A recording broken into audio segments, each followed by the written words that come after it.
I read 65 books in Q2 of 2026, so let's go through all of them ranked from the worst book I read to the best book I read in the past quarter through the months of April to June. Now, I do not have physical copies for all of the books I read in the past quarter because the second I don't like something, I just give it away, I donate it, or I sell it. Something of the like. And so I compiled basically all the books up to around a 3.75 that I felt were not worthy enough of keeping.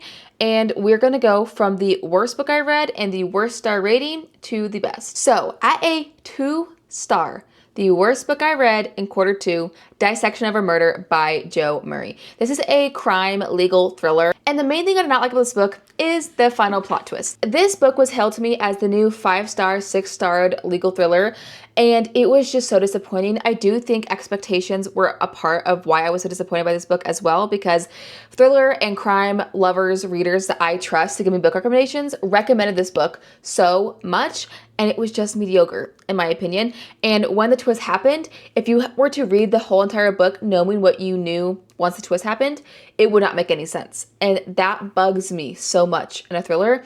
And overall, it did one of the biggest crimes that is personally offensive to me as a reader, and that is it felt like it wasted my time. All this build up, 400 plus pages for what?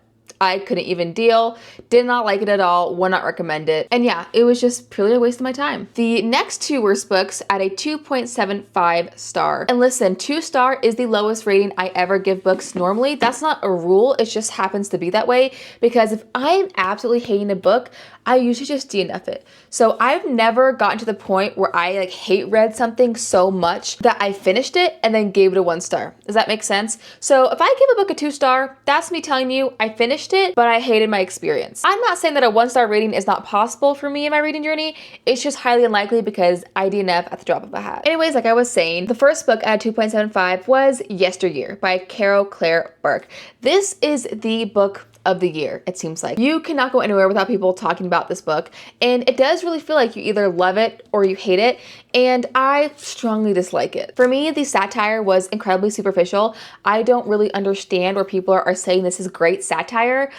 I implore you to read better satire if you think this is the pinnacle of that genre. I also felt like the main character was a stereotype onto the point of caricature. And for me, social commentary on a caricature doesn't really work because what you're commentating on doesn't really exist.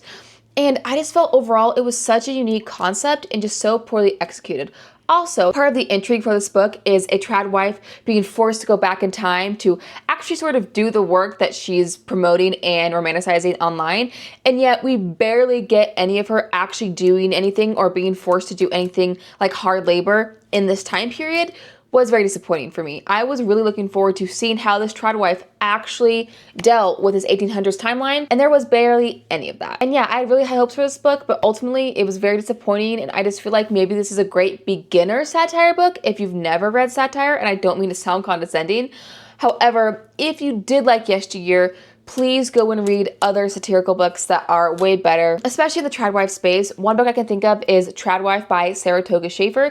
That is a horror tradwife book, but I feel like the tradwife themes are so much better explored in that book.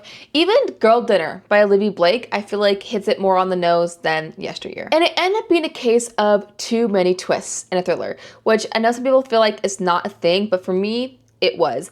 Every twist had a twist. Every twist had an unreliable narrator. Every twist had another secret on the hatch door.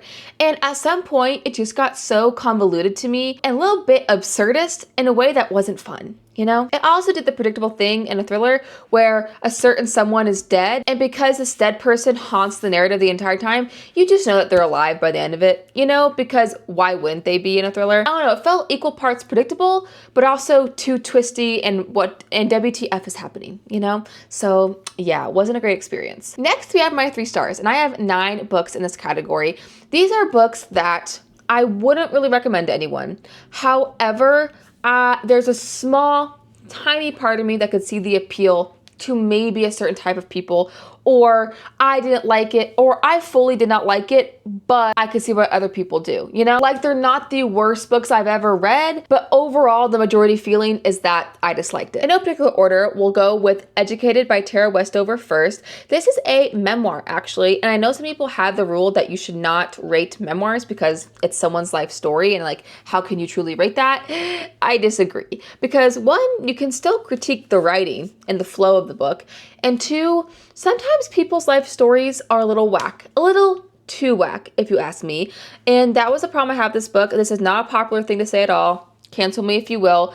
But this book was so crazy, was so out there that at times it felt like it wasn't real, or it wasn't grounded in reality. This book goes over Tara's journey from being raised homeschooled and kind of in a religious psychosis family. And the stuff that she talks about overcoming, I get that truth is often stranger than fiction, but man, some of it is hard to get over. Just a few examples are that almost every single person in her family almost die like 10 times over. And she talks about these life-threatening instances, and they all basically just walk away over and over again. And it's just like, and so for me, I'm thinking, were the injuries really as serious as she's depicting?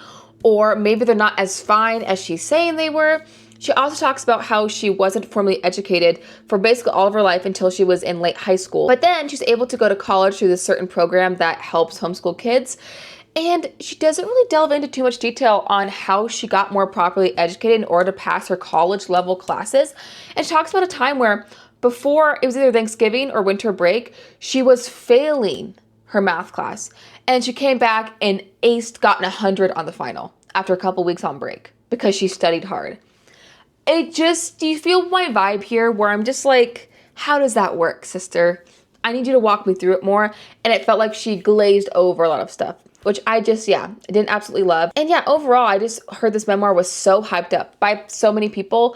And for me, it just really lacked certain je ne sais quoi, rawness, brutal honesty that I look for in memoirs. We then have Mom Brain. This was an arc, and I'm not gonna lie to you guys, I don't remember a lot of this. A lot of these next like 3 stars, 3.25, that especially are arcs, oof, it's gonna be hard for me to recollect my thoughts. From what I remember, this was poised as a thriller in relation to mom struggling sort of with postpartum and feeling, you know, as many moms do, like they are just overly tired and they're struggling. And I basically thought this book was going to go in a really cool, fun, speculative fiction-y, maybe sci-fi-y, maybe horror aspect, and it basically just petered out.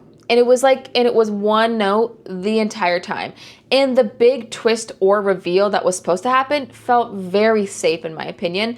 And yeah, overall, it wasn't memorable, it was safe, and the writing was nothing to write home about. It wasn't terrible, but it was really just a nothing burger to me. Next we have Lights Out. If you don't know this is a dark romance. The darkness kind of extends to sub-dom and then a little bit of knife play, which I'm not saying is nothing, but I did read another smut erotica book in this lineup that kind of took me to a whole new level of BDSM erotica books that this book seems tame by comparison.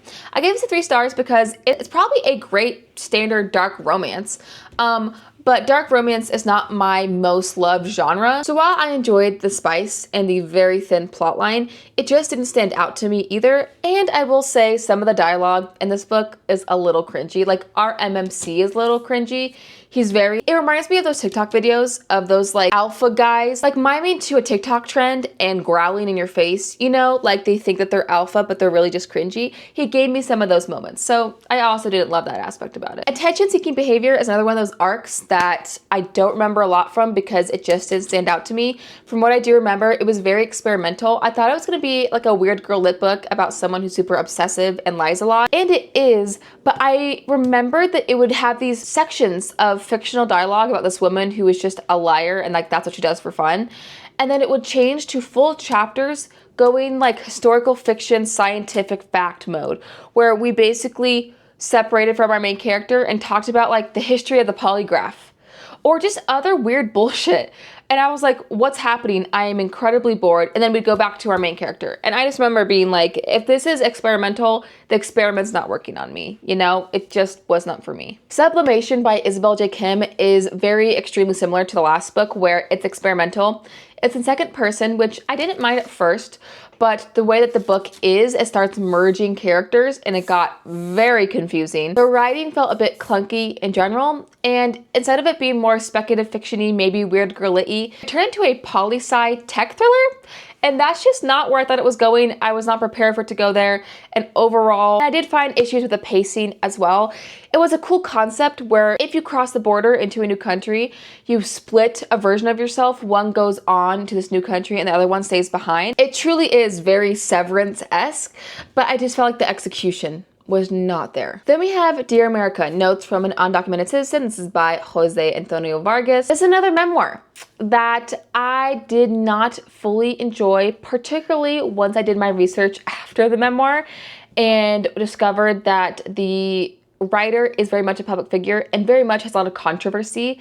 And instead of this book being this really raw, honest, authentic, gritty, peel back on what it's like to be an undocumented citizen in America, it felt more like the author was defending himself from his public scrutiny. And I'm very happy for Jose. He got a leg up in his undocumented journey. He got a lot of help from wealthy white people because of where he grew up in the suburbs in South California. However, again, it just showed his privilege at certain times, and I wanted this very real, authentic, 99% majority, what do undocumented citizens go through, and it felt like I was getting a 1% look on how, if you have a more proximity to whiteness, if you live in a wealthier area, if you get hands up from your wealthy white friends, this is how you are as an undocumented citizen. And while that experience is true and valid for Jose, and he did have some struggles, of course, at the end of the day, I just felt like I did not get what I wanted from this memoir and what I thought it was going to be about going into it. Didn't get it. Next is You Should Have Left. This is a piece of translated German fiction. It's a short story and it's technically in the horror genre, though it really is more so suspenseful in my opinion. It's basically a haunted house horror, and this just needed to be longer. And I feel like I rarely say that with books. I mean, the bigger the punch you can pack in a short amount of time, I'm all with it. But this is one where the dread was creeping up and up and up, and then it just ends. And that can definitely annoy me, honestly. The book was also sort of written in diary style, where he's like writing his own thoughts. He's like leaving and coming back. So I found that to be interesting. At times it was just incohesive. And yeah, overall, this was a fine book. If you're wanting a really, really quick short read, maybe give it a try, especially if you're into translated fiction, but it just needed to be longer and it really lost its impact that it could have had. Next, The Girl on the Beach. This was another arc. This is a thriller about a nanny who was working for a wealthy couple and she's babysitting their, I think it was like a 6 or 7-year-old kiddo. And one day this kiddo ends up escaping from the child lock of their home, running up onto the beach and disappearing into the ocean. So about a year later, the nanny returns to the house to try to get some sort of closure when she thinks she sees the girl on the beach, alive and well. And basically we are dealing with a dual timeline of the past on leading up to when this girl goes missing and the present time where the present day nanny is trying to figure out what she actually saw on that beach and what happened to this child. There were some interesting concepts, and overall for the first like 50 to 100 pages, I was locked in. I was flying through it. But then it slows down greatly, and I feel like this book focused on the relationship between the nanny and the dad of this child way too much when it didn't have as much consequence as I think the author thought it would. And overall, the motive of the bad guy in this book didn't fully make sense to me. And the other thing was that I'm not sure if the writer was trying to make our character unlikable or if she thinks these things as well. But our main character was very defensive and rude about how people looked, especially other women. Like, to insult a woman who she thought was ugly, she called her mannish, and then she would insult other women by calling them fat, and like very much using that in a derogatory way. So I just wasn't sure if the author was using those descriptions to show the flaws of our main character, or if that's just how she feels about people and other women. If she were to describe someone as ugly, she would call them a man and fat. For me, just not my vibe, you know? And last in the 3-star category, and this one hurt my heart, I promise you, Crown Me Dead by Liv Zander. This has been having its moment on Book Talk. It's a dark fantasy romance. I just was not prepared for how gross this book was going to be. About the first 30%, it's not just a dark fantasy romance, it's a dark fantasy horror, okay? Like a trigger warning right now, it's the first 30% is mostly maggots, pus, rot, dead bodies, oozing crevices. It's the most disgusting shit I might have genuinely ever read. I would think I am reading a body horror book, not a dark fantasy romance, because in my opinion, dark does not inherently equate gross. So I just was not prepared going into it. And honestly, if it had kept going and really lacked that romance aspect, I might have DNF'd because it was disgusting. And then our main character gets into a love triangle. And long story short, I was rooting for a certain guy, she gets with the other guy. It did not work for me. Supposedly this guy she gets with, who is mostly the villain in this book, has a redemption arc in the second book. It's a completed duology.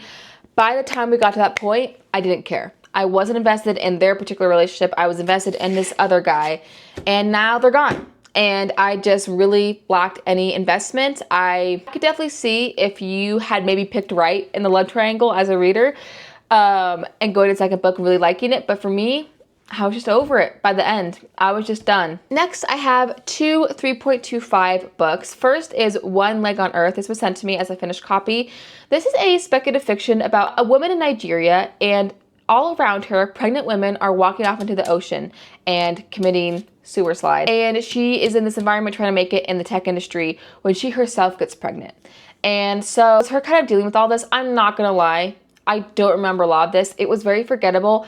It was bordering on experimental, and I'm starting to learn that experimental books are just not for me. I think if you can really sit with the heavy lyrical prose in this book and really appreciate that, you will get something from this book. But for me, I just was not connecting. And the other is The Arcane Arts. Ugh, this one also hurt my heart. I want to love this so bad. I should have loved it.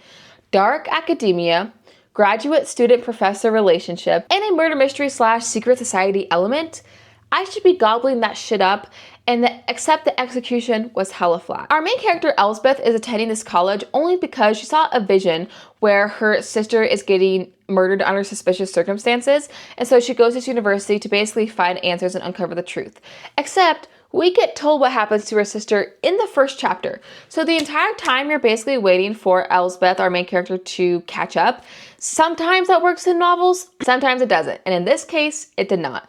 Also, Elsbeth and our MMC, Roland, were supposed to be exploring BDSM and doing illegal dark magic in the bedroom by basically using magic that takes away your free will, both physically and mentally, except they barely dig into this. It's so superficial BDSM that it honestly was a bit like offensive in the sense that you're marketing this as dark, as scary and forbidden, and you do nothing with it. I really felt like this novel pulled its punches, and that is another pet peeve of mine. When you cannot commit to the bit, when you're gonna tell me you're doing something and you're doing it half-ass, don't play with me. Don't play with me, dude. Overall, I liked the dark academia atmosphere. It was entertaining at certain points, but it really lacked that oomph to take it home, you know? All right, now we're getting to 3.5s. These are books that, again, I mostly have a problem with.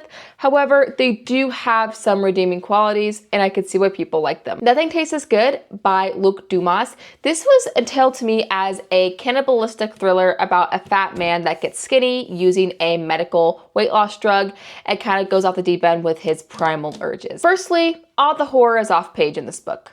Unfortunate. I really feel like, again, if you're gonna market your book as horror, don't have the horror off page. Secondly, the main character was extremely millennial and seemingly annoying and cringy on purpose, but it didn't work for me. Half of this novel is through like blog posts, medical journals, etc. And our main character, Elliot, using emojis, LOL, the XD sign. God, it just got exhausting. And the other thing I didn't like about it was I wasn't exactly sure what I was supposed to take from this novel. It doesn't seem like the author wants you to have a fat phobic opinion, but I low-key feel like this book made me feel worse about my body, not better. You know what I mean? Like, I just didn't really understand the point of this novel. It doesn't seem like it for fat people to feel understood the way that fatness is talked about. And obviously, having the author be fat himself, it doesn't seem like he wants you to come away with a negative opinion on fat people, but that's kind of the vibe I got. That being said, the story was interesting and unique. And maybe if you're a different type of fat person or you don't have a certain triggers that I do, you might really like this book. I just think, again, the punches were pulled and I really wasn't sure the meaning of this book at all. Japanese Gothic by Kylie Baker. This is a historical fiction, haunted house horror, paranormal element where you have a woman who I I think I remember is in the 1500s in the family of a samurai, and you have a modern day college student who thinks he just killed his roommate and flees to Japan. And they're both in this house centuries apart until one day they find out that in the closet of their bedrooms, they're able to pass through time and see each other. When I really reflect on this book and I try to think of the plot, I realize there is little to no plot. The main thing that happens is that the samurai in the 1500s is like, holy shit, you know when I die, present day person. When do I die? How do I prevent when I die? And they kind of go on this journey of trying to prevent the deaths of this female samurai. They like low-key have a little moment together, like a little spark, if you will, but the story is not really a love story at all. However, they do get close. I will say this book is very gory, which I think is an improvement from Kylie Baker's other novel, Bat Eaters and Other Names for Cora Zhang. I feel like that one really lacked horror. This one was very bloody, very brutal, and I liked that in a sense. However, the plot just really didn't grip me, you know? And I really hope that Kylie Baker can keep improving, because every book I've tried by her, I found to be very mediocre. She's coming out with a new book soon, so hopefully that one will be good as well, but this one was just eh. Into the Blue by Emma Brody. Another beloved book talk book going on around right now. I was mostly annoyed by the characters. They mostly pissed me off. This is a second chance romance set in the backdrop of Hollywood and making TVs and movies and acting and improv. Except the second chance is them coming back together and breaking up like 5 times in the novel. And by the end of it, I wasn't even rooting for them. I was just getting annoyed because I knew by the end of it what the outcome was going to be. And I found myself in the last third just flipping, reading as fast as I could to just get there because I knew what was going to happen. And their lack of communication just pissed me off. I don't know. People are sobbing, shitting, throwing up over this book. And I just really did not feel like the investment in the characters was there enough for me to care. That being said, I get why people like it. I get why it could resonate for a certain amount of people. It really wasn't as terrible as I'm making it sound. I just, at the end of the day, didn't feel like this was anything special. Vervain Hollow, this was another arc I received. This is sort of a cult suspense novel. It's about a woman who used to be in a cult with the cult leader Vervain, but one day Vervain dies in a house fire that also burns down the compound, when one day a former acolyte goes back to the house looking for Vervain and disappears. So this main character we follow and a bunch of the other acolytes go back to the house as well to try to figure out what's happening. And there's also a paranormal element, as Vervain is more than just a man. He's sort of an entity. So it explores obviously how cults are able to integrate themselves into vulnerable people. It just felt like the point was very obvious. I didn't feel or learn anything new about cults or their dynamics in this book. You're kind of dropped into the narrative with little to no context, and you really have to read through the book to understand what's going on and what's happening. However, I will say I was invested in the found family and the certain characters in this book a lot, and I did care about what happened to them. So that's a pro. Overall, it just wasn't super memorable. It didn't stick out to me. Then we have The Correspondent by Virginia Evans. I have to say, I think The Correspondent and Yesteryear so far are duking it out right now for like the most popular books of the year, and both of them were disappointing. Though The Yesteryear was more disappointing than The Correspondent. The Correspondent at the end of the day just felt like forgive your toxic elderly relatives just because they're old and they've had trauma in their past propaganda. You follow an older woman named Sybil who is always writing letters and emails to everyone in her life, and for the most part, she's a nuisance to everyone. She's rude. She doesn't treat them overall well, and that's due to some of the trauma she's had in her life. And then at the very end of the book and the end of her life, she kind of goes on an apology tour. All is forgiven, happily ever after, wrap it up in a bow, done. For me, the ending felt a bit unrealistic, and I really liked the people Sybil was writing to, the people around her. I really found their stories enjoyable. I did not connect with Sybil so much herself. That's just my opinion. That's coming from my personal perspective. She reminded me a lot of people in my own life, and I didn't like that. And last in the 3.5 category, we have Incidents Around the House by Josh Malerman. This book was always said to me that the audiobook is terrible because it's from the perspective of an 8-year-old child named Bella, and she calls her dad Dado, and in the audiobook that it's apparently grating to hear, which I can understand. But in the book, it didn't really bother me that much. So you're following Bella as her parents' marriage is dissolving. But you're also following Bella as at night there is an entity in her closet called Other Mommy that asks if she can go into Bella's heart to reincarnate herself into Bella's body.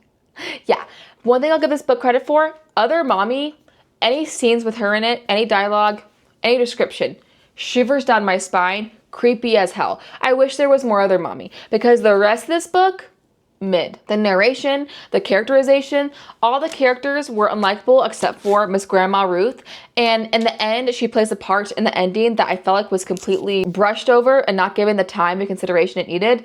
There was just so much potential with this book and so much potential with other mommy and the entity that I feel like the execution just did not match the genuity of the idea. However, it is becoming a movie later this year, and I am curious about that, so we will be go seeing the movie. All right, good lord. We're finally getting to some of the books that I have physical copies of because we are getting into the 3.75 category. If you don't know about me, 3.75 is like the main rating I give my books, I feel like. 3.75 to 4 star. Those are my most amount of books I have. So there will be a lot of them. I'm not going to put them in a particular order, really. They're all about the same in my likeness and dislikeness of them. 3.75 to me is 50% good, 50% it has some issues for the most part. But I would mostly still recommend them to other people and or there are some of these that I still have on my bookshelf, which means they were good enough for me to want to present to other people and say like, here's who I am as a reader. So some good strong qualities about them, but they're not perfect by any means. We have Pretty Dead Things by Kelsey Cox. This is a thriller that was sent to me by the publisher. It's a beauty pageant queen, small town in Texas thriller. At the heart of it is a missing persons case that happened 25 years ago, but then people come together in modern day for this beauty pageant and secrets get exposed. The main problem I have with this, it just wasn't memorable. The main problem I have with this was it did not give me that thriller feeling. Didn't give me goosebumps, didn't give me nail bite, didn't give me nervousness. The reveal or twist, I was like, eh. That being said, it's an okay book. The writing's fine. I see the vision and I could see why people like it. It just was very one note, wasn't super invested, and I'll probably forget about this by the end of the month. Then we have The Seven Husbands of Evelyn Hugo by Taylor Jenkins Reid. This book was fine. I will say I was very entertained. It's a very entertaining book. It's very unique. I just do have a problem with the way that Taylor Jenkins Reid writes some of her characters, particularly her characters of color. The idea that this older woman framed and killed a black man, and it feels like it's sort of glazed over and that we should forgive her, took it too far for me. As well as Taylor Jenkins Reid does have controversy around the way that she seems to constantly write women or people of color as the main characters in her book, which should not be a problem, but the problem is that she herself is not a person of color. She is white. And it gets a little dicey when you're making broad claims about how a certain person in a marginalized group feels when you wouldn't know from first-hand experience. Does that make sense? I'm not saying that white authors should never write main characters of color. I'm just saying you have to be very careful. You have to be very delicate. You have to be very culturally sensitive. And I do feel like Taylor Jenkins Reid sometimes misses that mark. Other than that, the book was very entertaining, but I just couldn't give it any higher than 3.75 because of my personal feelings on that. Another 3.75 was Hungerstone by Kat Dunn. This was my Let's Get Literate book club pick for June, which was Pride Month. So this is a retelling of Carmilla, which is the classic lesbian vampire tale. And this book was okay. The pacing was hard, and the biggest qualm I had was I wanted there to be more lesbian activity. I wanted there to be more relationship between Carmilla and our main character, Lenore, when in actuality, it was a lot of Lenore discovering things about her own self, her own life, and trying to satiate her own desire and hunger and get revenge on those who wronged her. I just really wanted more lesbians, more lesbian activity, more longing, more yearning. That was my main qualm. I think it's an okay book, and I could definitely see why people love it.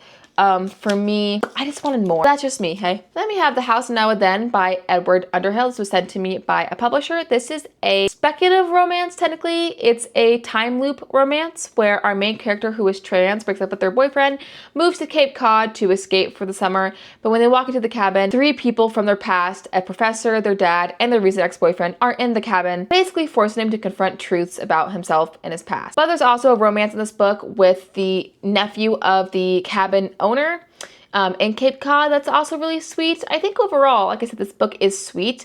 I just don't think it's as deep as it thinks it is. Issues our main character has to face with these people from his past, it doesn't feel like he really comes to any realization about himself and what he could have done better, but rather it's just him sort of yelling and getting his grievances out to these people, and then they disappear. And there's no more lessons to be learned. Whereas I really wish he would have reflected more about his own part he's played in these certain dynamics. But yeah, it's fine, especially if you're looking for a book with trans representation, with queer representation in a romance. This might be for you. Next is Grey After Dark. This is by Noelle W. Healy. She is a very prolific thriller author. She wrote Ask for Andrea and Run on Red, so she's very beloved. This is a survival thriller about a woman who is running on a trail in the woods and then gets kidnapped by a father-son prepper duo where they force her to live on their compound and they tame her by very dark, sinister means. This book is very dark. It is supposedly based on a true story, and I really do hope that the author got some sort of consent or acceptance from the victim of this true story she took inspiration from. I don't know if she did. I'm giving her the benefit of the doubt, but I am feeling a little icky with that. This book was fine. It wasn't a thriller in the sense that there's secrets and reveals and twists, because you know everything that's going to happen from the second that it happens. This is a survival story, right?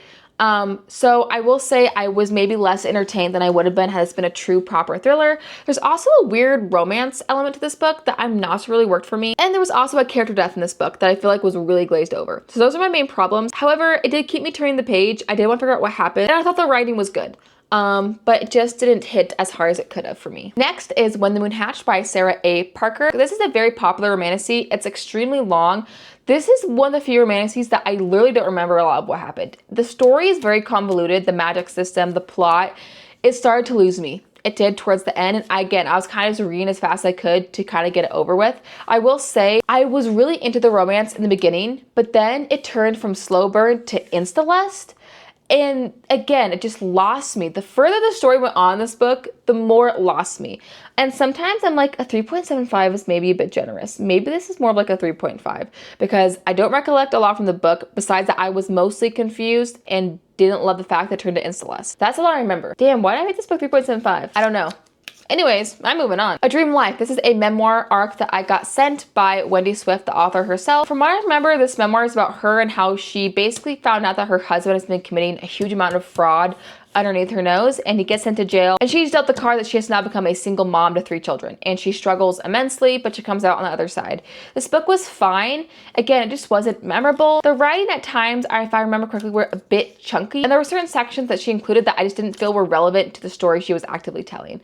It was fine. I think if you're an older woman or if you're a mom and you're looking for memoirs of a woman's resiliency when it comes to dissolvement of their marriages, this book might be for you. We also have Nightingale Claws and a Blackbird by Agustina Basarica. This is the same author that wrote Tender is the Flesh. This is a short story horror collection, and I rated it 3.75 because there were certain stories that were very creepy and I really resonated with, and there were other stories that I could have skipped altogether because they were so boring. It was very middle of the road.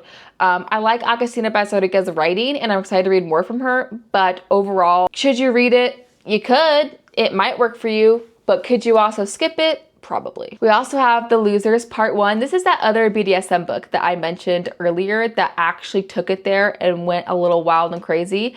This is that book. This makes Lights Out look like child's play, truly. Yeah, like I said, this is a pure BDSM smut erotica. This book is part 1, and there's a whole other part 2 book.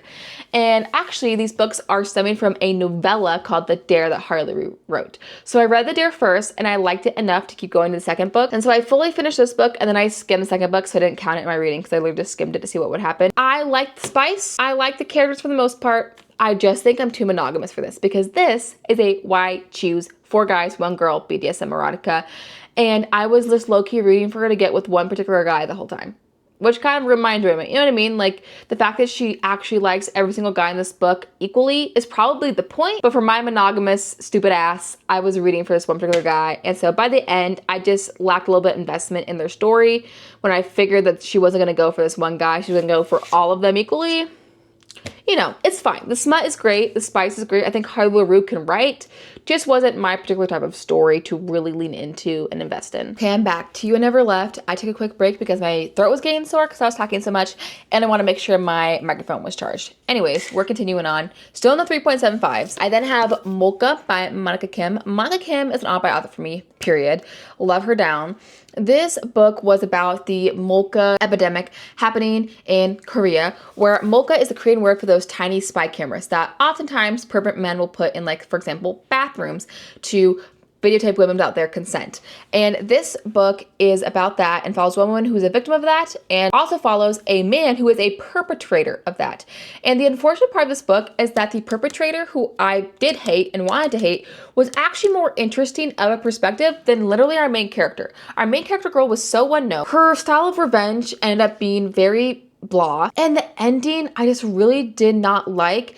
Our main male character gets away with almost everything until the very end, but his demise is not satisfying at all. And yeah, I really like the concept of this book, and I did find the writing to be good, just as all Monica Kim books are, but it just needed to be more vengeful, more bloody, more kick his ass. And again, I just feel like the punches were pulled. The next book Monica Kim writes, which I actually think is going to be a vampire book, which I'm very excited for that.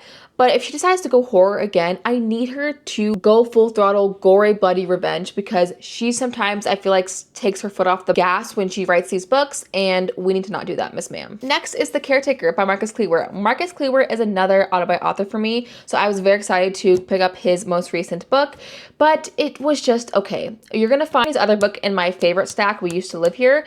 That book was the creepiest book I've almost ever read. And therefore I had high expectations going into The Caretaker, and it did disappoint me a little bit.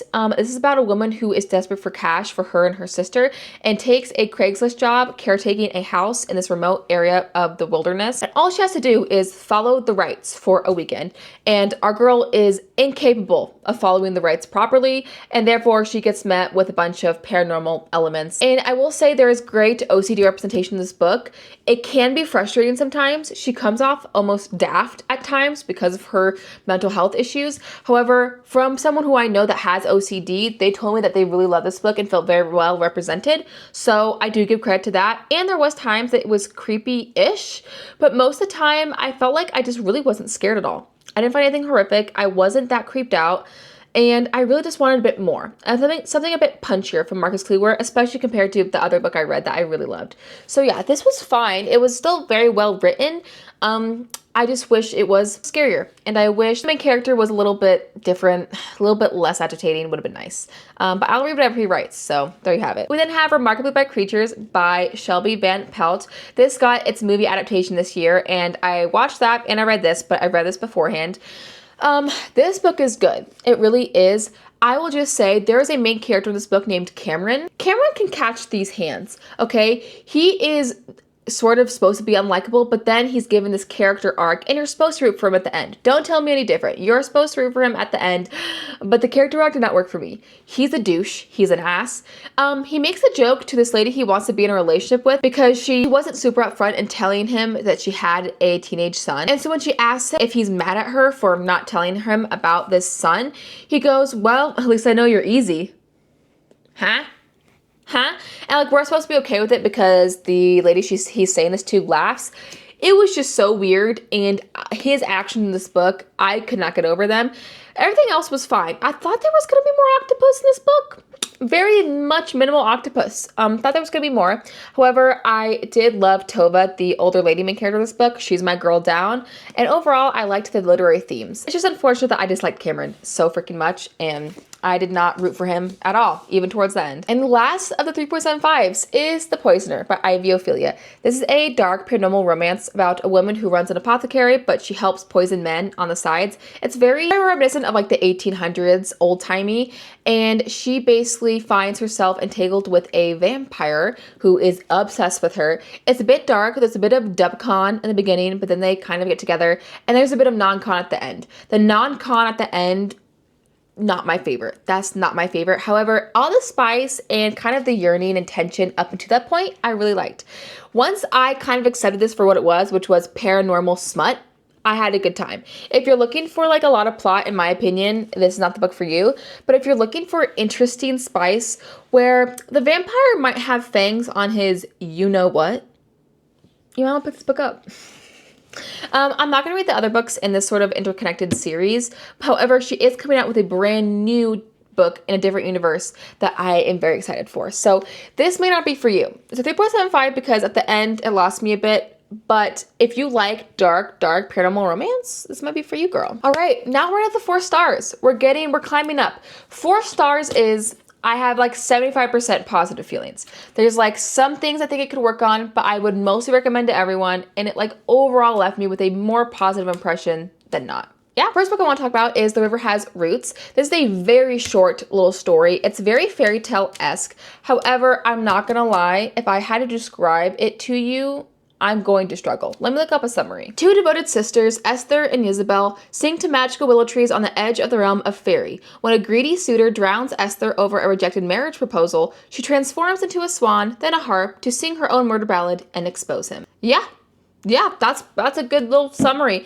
And the thing is, this book is so short. It's extremely lyrical in prose that plot, it's kind of hard to decipher in all of the book. You know what I mean?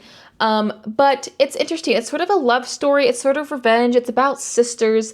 And overall, I was left feeling a positive impression.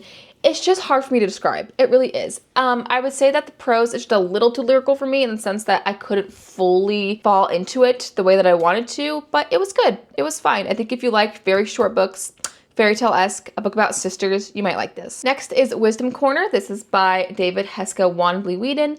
This was sent to me as an ARC. I actually recently finished this. This is a vigilante Native American named Virgil who is trying to stay clean and not engage in violence, but keeps getting pulled back into gang violence on his reservation, and also gets involved in sort of a conspiracy with this apartment builder who's trying to build apartments on a Native American burial ground. Kind of crazy, that plot line. This book is fine. I think you'll love this book if you like S.A. Cosby, Razorblade Tears, if you like Jack Reacher. This book is also teetering on historical fiction because there is so much historical Native American history in this book that was great. I just wasn't anticipating it because this is labeled a thriller. It wasn't a thriller to me. It's a crime suspense novel with a little bit of historical fiction. That's fine. I just think this was mismarketed. It's not the book I would normally pick up for myself. However, I think what kept me in was the quality of the writing. I think this author is very well written, and I would read another book by him. It's just not my usual genre. It didn't appeal to me in all the ways it could have. However, if you like that S.A. Cosby-esque, male-centered crime thriller, you might like this. I also have another arc, Dad Had a Bad Day. This is weird, sad, dad lit. It basically takes that whole trope of the father who swore he would have gone pro in his sport when he was a teenager, if not for that one injury back in the day, and now sort of lives to resent and regret his entire life that he did not go pro in his sport. It takes it to a whole new level. It's about a man who gets obsessed with tennis again after he used to kind of be a tennis prodigy until he got injured.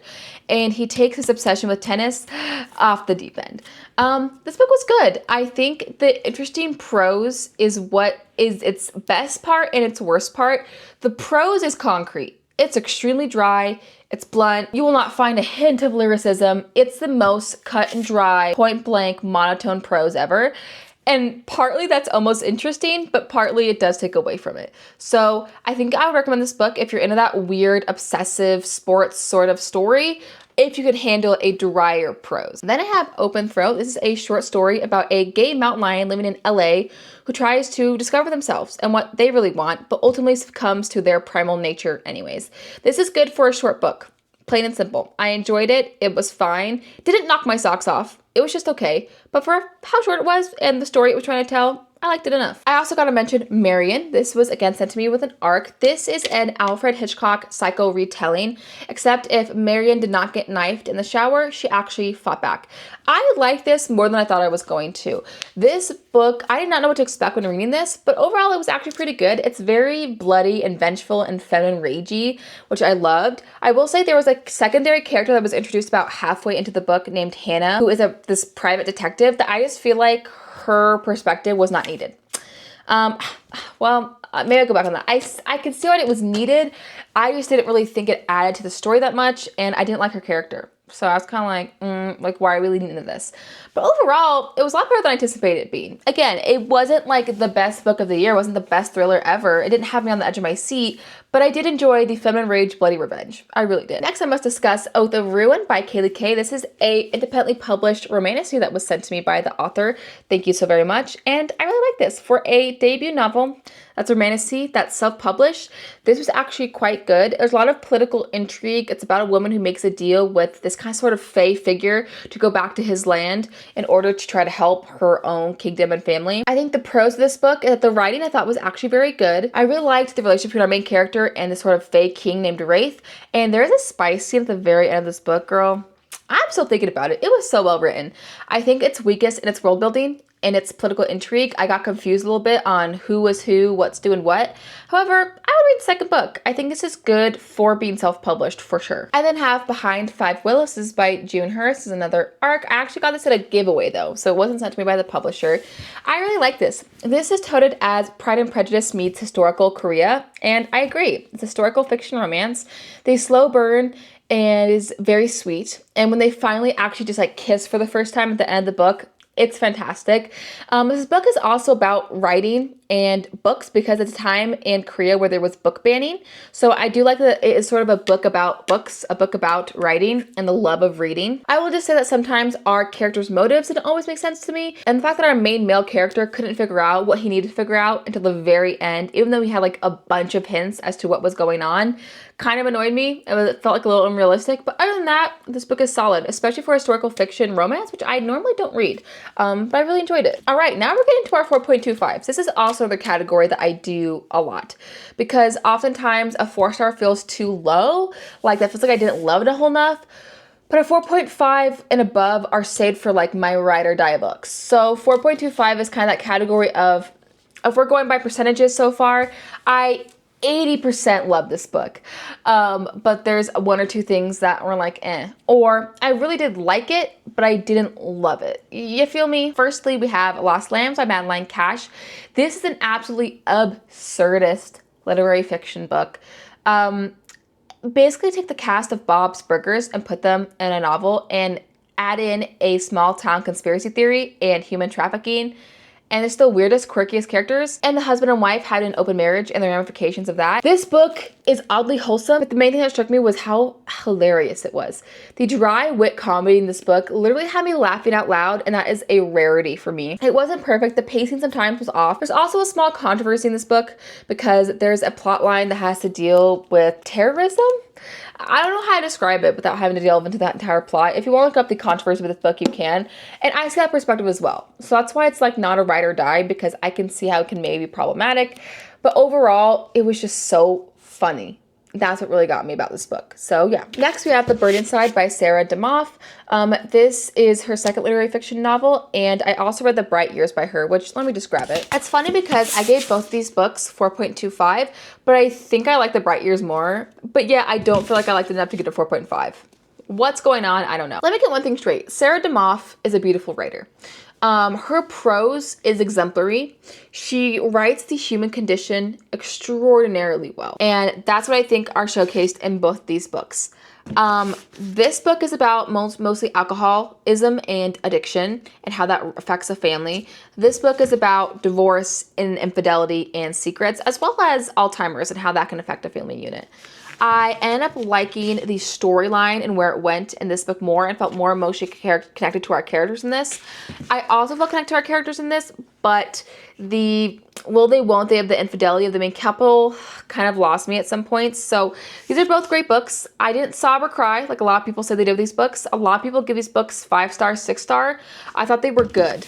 I didn't think they were amazing. So that's why they're 4.25. I then have You and Me, You and Me, You and Me. It's actually written by a man and woman couple. This is about a older couple that are in like their 50s, and they discovered that if they listen to their old mixtapes, they actually end up going back in time to when they were giving those mixtapes, and they're kind of able to change their past in order to change their future as they are sort of unhappy with where they are in life. But of course, they begin to sort of abuse this magical element, this time travel, and things just go haywire from there. I felt this was very real and raw raw and honest, and as a married woman, I related to so many elements of this book. I think that the time travel did get a little ridiculous and absurd at certain points. The plot got a little convenient, like they came back from things that I feel like how'd you come back from that, you know? But overall, it was just so relatable, and that's what I really liked about it. Then have Permanence by Sophie McIntosh. This is an arc. This is a literary speculative fiction about a couple who is having an affair with each other. The man is married, and the woman knows he's married. So they can never be real together, really, in real life, right? But then one day they wake up in a sort of alternative city that they can't really get out of, but it's a city full of affair couples. So they can finally be with each other as they want to be. But it's asked the question is, if you were given everything you ever wanted, would it be enough? And I felt like the prose was immaculate. The literary themes it explored was lovely. I think that sometimes the pacing was off. I was more invested in some chapters than others, but overall, quite a feat. I believe this is her debut novel, Sophie McIntosh, and I cannot wait to see what else she writes. Y'all, I'm literally back for the third time. I gotta keep charging my shit. This is taking so long. I'm gonna be suffering in the editing room. I am. Okay, anyways, next book, 4.25, Set Point by Meg Jones. This is a lesbian tennis romance. This is my first ever actually sports romance. I had a great time. The main character, Inez and Chloe, live in my head rent free. I love their romance. This is sort of like enemies to reluctant allies to lovers. It's very well done. I will say it was entirely predictable. Like, this book is not the one to go into if you're looking for surprises in your romances. You know exactly what's gonna happen from start to finish. But other than that, truly, I had a good time. Yeah, that's really all I have to say. I'd recommend this if you're into lesbian tennis sports romances. Pick this up. Then we have A Short Stay in Hell by Stephen L. Peck. This is a theological speculative fiction horror. It's about a Mormon man who gets sent to hell, and he's kind of confused because he's like, wait, I was saved. And then the devil who's checking him in is like, no, dude, Mormonism is not the true religion. Zoroastrianism is. So he's like, oh shit, I got sent to hell. And so then this devil guy sends him to a hell that replicates the Library of Babel, which if you don't know, is a library that has every single book that could have been written ever. Which if you don't know is trillions upon trillions of books upon trillions.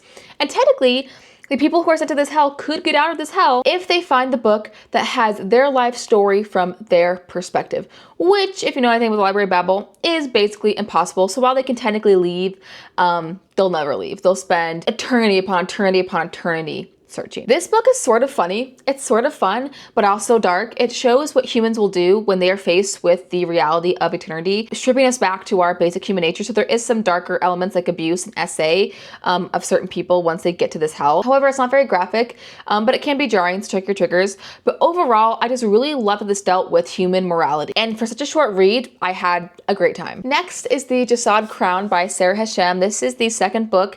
The first book is The Jasad Heir. This is a completed duology. This is the second book. Spoiler alert, I gave The Jasad Heir a 4.75, so it's coming up later in this book. This one I gave a 4.25, so I did like less. The main reason is because I love The Jasad Heir because there's so much tension and yearning between our two main characters. It's very enemies to lovers, slow burn. In this book, there's a lot less of that and a lot more plot and world building. And I was like, it's fine, but like, where are my two main cuties? And also when they do finally get together in this book, it's closed door, which I totally respect, but also if you're gonna give me a delicious slow burn enemies to lovers, leave the fucking door open, okay? And the ending was very bittersweet. It was nice, but like, I just wanted more. Like, I need 5 novellas of what happens after this book. You know what I mean? So it was good. I really love the duology as a whole, but it just wasn't as good as the first book in the series, in my opinion. Then we have None of This Is True by Lisa Jewell. This is a thriller that really shook me. I was absolutely addicted. I stayed up till 2 a.m. finishing, which I love that in a thriller. Definitely nervous, definitely like, what the fuck is happening? For the most part, I really enjoyed this book. I will say this version comes with a bonus chapter, and I low-key feel like the bonus chapter wasn't needed, should not have been added. Because you're going with a main storyline, a main perpetrator in this book for like the entire time. And I low-key feel like they should have just stuck with that perpetrator instead of trying to sort of rug pull or throw an extra twist or two in, make you doubt other characters by the very end. I literally feel like there shouldn't have been so many twists in this book. I want it to be just this main theme of obsession and diabolicalness of this one main character. So yeah, and there's also a discussion because one of our main characters gets married and now gets into a relationship with someone when she's 16 and they're 40, and low-key feels like Lisa Jewell kind of glosses over that. I don't know. There's just some aspects of this book where I'm like, not my favorite, but overall was also really good. If you want a book about obsessive female friendships that go too fucking far and just a diabolical unhinged woman, pick that up, girl. And I think this is the last on my 4.25 list. The Eyes Are the Best Part by Monica Kim. I showed you Molka earlier. This is her other book that I clearly liked more. This is her debut novel. I cannot believe it. Also, take a look at these sprayed edges. Creepy as hell. This book is about feminine rage, and it's about the uneasiness feeling of being an immigrant in a country, and also the racism of white people towards Asian Americans in particular, the fetishization of Asian Americans. And I really just felt like the female rage in this is so much more well done than Molka, which is why I really loved it. It's a bit gorier and more unhinged than Molka. I would say the problem it struggles with is pacing. You'll hear me say that a lot. I just really love when a book takes its pacing very seriously and values it. And in this book, there's definitely some issues with that. And I like low-key still feel like she could have been even more unhinged. Like, I just love me some diabolical women. So really like this though. I really love this literary theme. Okay, now we're getting into our 4.5. Books from this point and above, 4.5, 4.75, 5-star, Infinity Star. These are all books that I really enjoyed. I would recommend. I had a good time.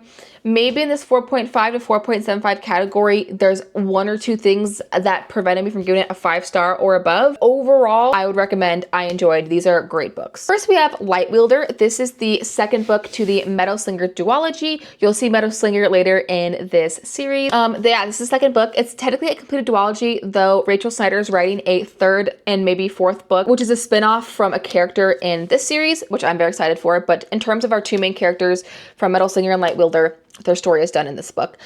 This literally just came out and I liked it. I felt like it wrapped up the story well. There's an epic battle scene at the very end of this book that I really enjoyed. I will say the main things that people are having struggles with, I also noticed one of them being there's a lot of characters thrown in here and their intentions and their motives and which side they're on is not always clear. It can get a little confusing. Also, there's technically a threesome scene in this book with our two main characters, another person that a lot of people are not liking, and I get it. For me, it was weird, but it wasn't weird enough for me to put off the book. And this third person that gets involved with them, they're kind of explained later on in the further chapters on why they're there, who they are, their motives. So I don't know, for me, I just kind of felt like, this is weird, this is a little bit weird, but I didn't like fully get turned off from it. So that being said, I felt like this was a great ending to the series, and I look forward to more books by Miss Rachel Snyder. Then we have Starside by Alex Astor. This is her adult romantasy debut, and I've seen a lot of hate for this book, and I've seen a lot of love for this book, and I personally am a lover. Let me say this is very classic standard romantasy. They say nothing special, honestly, it's not. But when I picked up this book, classic standard romantasy, enemies to lovers, good spice, with a compelling plot and cool magic system was what I was wanting, and this book delivered. The writing is very mediocre, I will say that, but everything else is that classic standard romantasy that I know and love, and I would recommend. And I'm also foaming at the mouth for the next book because there's a little bit of a cliffhanger at the end of this book. I really liked it. I'm not ashamed to say it. I had a good time. Another 4.5 is A Dowry of Blood by S.T. Gibson. This was my first S.T. Gibson book, and I feel like this book flew under the radar for a while. I wasn't expecting a lot from it, and it blew me away. It was so good. This is a Wife of Dracula retelling, except if Dracula and his wife were in a polyamorous, toxic, obsessive quad. And they always wanted to bang each other all the time, and it's delicious. The spice in here is not explicitly detailed, but it's very plentiful and sensual, which I really liked. And there's a very bloody, vengeful, happily ever after, which I enjoyed. I think it just really didn't give me that 5-star banger feeling. However, every now and then I'm like, should I get this up to a 4.75? Because when I really ponder on what I didn't like, there's not much. So maybe this should be higher on my list. I will say there's like little to no plot for the most part. It's mostly vampires banging. So if that's your vibe, that's your vibe. Next is The Sword of Kaigen by Emma Wong. This is my most recent finished read. This is actually a library copy. I do have a special edition up there that I did not take down. I'm going to use this for the purpose of this book. This book is dark, it's brutal, it's gritty, it's raw, has some of the most complex, multi-layered, morally gray characters, has some of the best character arcs I've ever seen in a book, character growth. I loved our main character, Misaki. She's a badass, but she's also inherently compelling because she's not this perfect feminist warrior samurai figure. She still adheres to the sexism that she's been ingrained into in her culture. This is very much replicating Japanese culture, but in a fantasy setting. But you see her thrive in this culture that she's not inherently rejecting, but that she just wants to make better. And I found that very compelling. I will say the main thing I struggled with this book was, again, pacing. It's an epic fantasy, so it was a bit slow. I was referencing the map and the glossary like a mother because names are just kind of thrown in casually. Like Emma Wong does not hold your hand whatsoever when it comes to the names of places, people, and things. It just did not give me that pure 5-star feeling, but it was very good. If you're looking for it in your next epic fantasy that is dark, it's sad, but shows you a sliver of light and hope at the very end, pick this book up. Next is Half City by Kate Gold, and this is an urban romantasy. Basically take our entire world, our entire ecosystem, culture, but flip it on its head and add demon hunters and demons and like this crevasse in the underworld that demons are spilling out of. That is this book. There's also a dark academia aspect as she goes to this demon hunter college where she falls in love with a professor who's also a demon. The spice in this book was delicious. Horns, anyone? It was good, and I really loved the plot as well. And again, the second book's coming out this year. I'm foaming at the mouth. I need it bad. I will say it seems like with the end of this book and what we've been told of the second book, there seems to be maybe like a love triangle happening, which I'm not sure I love. I'm not sure I want her to go in this angle, but what can I do? I can't help it. Also, the writing in this book, it's very mediocre. It's similar to Starside, where the writing itself is nothing to write home about. However, I still really enjoyed my time with it. And my last 4.5 is The Calamity Club by Catherine Stockett. This is a 600+ page historical fiction. Who am I reading a historical fiction like this? I will say I was gifted this by the publisher. I didn't even ask for it. They just gifted it to me. So I read it being like I'm probably gonna DNF and not like it. Historical fiction's not really my strong suit. No, babe. This was fantastic. I was very much so invested. It's set during the Great Depression in the South, and it's about sisterhood. It's about overcoming judgment and stereotypes. It also touches upon the sterilization of women who were seen as hysterical or feeble-minded back in the day. And it really just touches upon a part of our history that is very dark and deep and unfortunate. But I loved it. Again, it just did not give me that 5-star epic feeling. I did think it slowed in the middle a little bit. 600+ pages. Did it need every single page? Probably not. However, the writing, the story was really compelling. Alrighty, folks, we're getting to the best of the best here. These are my 4.75 to infinities. Let's start with the 4.75s. First is Nightshade by Autumn Woods. This is a dark academia romance. I thought it was fantasy for the longest time until I started reading it. Don't know why.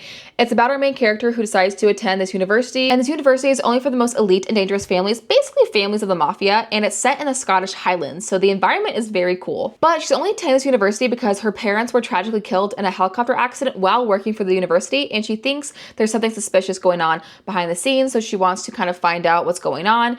But on her first day, she runs into the very handsome son of this family that she thinks might have killed her parents. And so they sort of form this enemies to reluctant allies to lovers relationship, with him kind of chasing her. And the spice, the yearning in this book is very good. I will say the spice is half closed door.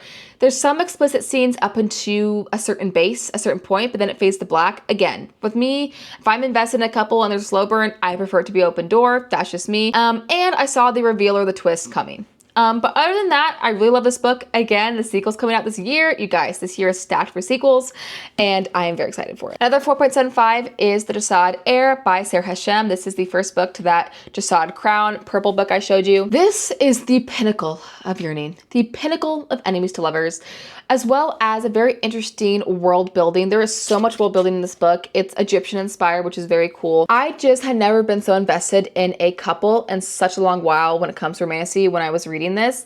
I was consuming this series breakfast, lunch, and dinner. It consumed my mind. I was dying for the yearning in this book. It's great. I will say there's so much world building in this book that sometimes things went right over my head.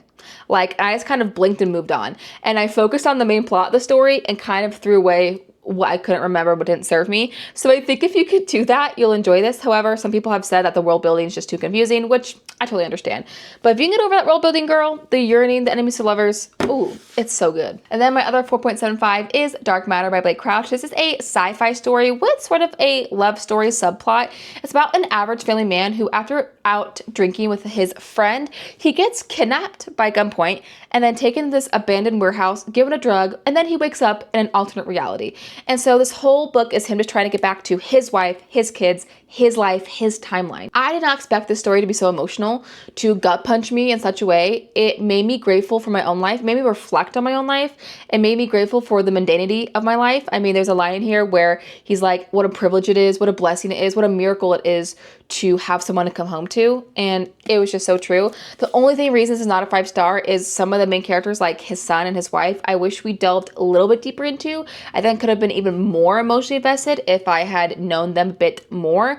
But other than that, this book is stellar. If you've been putting it off, because I know this book is like 10 years old, just pick it up and do it. I was putting it off for such a long time and I regret it. It's fantastic. Oh, all right, you guys, we have the top 1, 2, 3, 4, 5, 6. Top 6 books this book. Technically, these are all 5 stars, except one, which is an infinity star. But when I'm really looking at it, they're all so good. I'm just gonna lump them all together in one category. And you know, you can decide which one I thought was an infinity star or not. But all of these books are the best of the best so far in Q2. And I absolutely loved, I recommend, and I'll accept no notes. First is Muñeca by Cynthia Gomez. This is a very short book, but it packs a punch. It's a sapphic, witchy, sort of horror-y novel with a bloody, vengeful, happily ever after. It's also part historical fiction as it touches on the displacement of Native Mexicans in South California, as well as the queer space of Southern California in the 1960s. It's fantastic. It was also a lot more sensual and sexual than I was anticipating, but I also loved. Yeah, it's just fantastic. If you're looking for a short, witchy, sapphic horror, this is the perfect book. It fits the bill. It's fantastic. Between Tides and Thunder by Lena Kazik. This is one of my most recent reads. This is a indie published romantic that just got trad published because it's been getting so much hype. This book, it was so good. I could have given it a 4.75. I really could have, but this was like the first fucking good food I've had in like 2 weeks. I was in like some sort of reading slump where every book I was reading was mid, and I was absolutely absorbed. I read this entire book in 5 hours. So 5 fucking stars it is. You have a political marriage of convenience, except on the way of getting transported to her future husband, this dark commander that's transporting her, they get attacked. And so her and this dark commander have to travel for a month on foot to this other side of this realm to marry this prince she's supposed to be marrying to unite their people. And while they're traveling, they slowly get to realize that they're both a little bit deeper than they intended. I will say the best part about this book is that 1, it's a standalone, so it's all packed in one book, and 2, there's also a lot of plot. There's secrets, betrayals, secret magic. It's just so well done. I love the romance of the plot twist. I loved it all. It's fantastic. If you're looking for your next romantic standalone, this is your girl. Then we have Metal Slinger by Rachel Snyder. This book was so fucking good, dude. If you've heard anything about this book, you would know that it says that people say that there's a huge plot twist at the very end. And there is. And I spent the entire book trying to guess it because people kept telling me there's a plot twist. I didn't guess it, babe. And I was shook boots the house down. I was so upset. I felt so betrayed by the author. I was literally lying in bed with my husband complaining about how my heart was stabbed with a knife. That's all I'm going to tell you about this book. I loved it. I will say that second book, Light Wheeler, that I mentioned that I gave a... Did I get a 4.5 or 4.25? I think I get a 4.5. I like that a little bit less than this. This one has my whole heart and soul. Nothing will beat the first time you read this book. I highly recommend. We Used to Live Here by Marcus Kleber. This is that book I mentioned when I was talking about The Caretaker. This is one of the books that ever gave me the chills. It gave me the creeps. There were goosebumps. I was so nervous I had to put it down, but I had to pick it back up because I was so enthralled. This is a haunted house horror, but also the person who's staying in front of you is not really the person they're saying they are horror. You cannot trust yourself. You're being gaslit horror. Oh, it's so good. It's so creepy. The sense of dread, unparalleled, unmatched.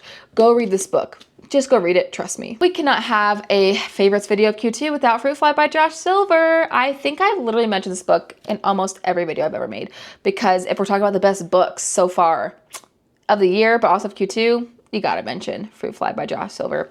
This is like Yellowface by R. Kwong, except gayer, darker, grittier, touches upon themes of homelessness, addiction, being queer, abusive marriages, all with an absolute expertise in immersive writing. Another one of these books where I had to put it down because it was making me so nervous, but I had to pick up because I had to know what happened. It's diabolical, perfect, weird, sad, gay literature. There's commentary on the publishing industry.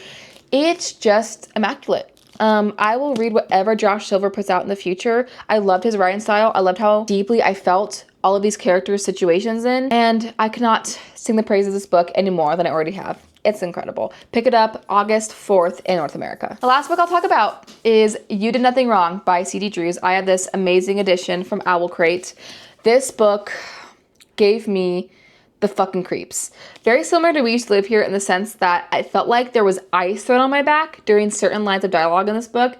I was shook to the core. My nerve endings were shot, especially in the first half. I wanted to pull my hair out, and I felt like I was slowly descending into madness with our characters. This is half a haunted house horror, half a diabolical individuals fighting themselves and doing wacko shit to each other horror. There's also fantastic autistic representation in this book, as C.D. Drews themselves is autistic, and they incorporate autism in almost every character they write a book about. And once again, it's no different in this book how well it is. C.D. Drews is able to write deeply layered and complex characters and storylines in a way that makes you feel like you are the person experiencing these events. And C.D. Drews is an odd by author for me as well. Anything they write, I end up loving. I've read Hazelthorn by them as well. It was immaculate, and I can't wait for the next book. I think it's called Scorpion Deep, coming out later this year.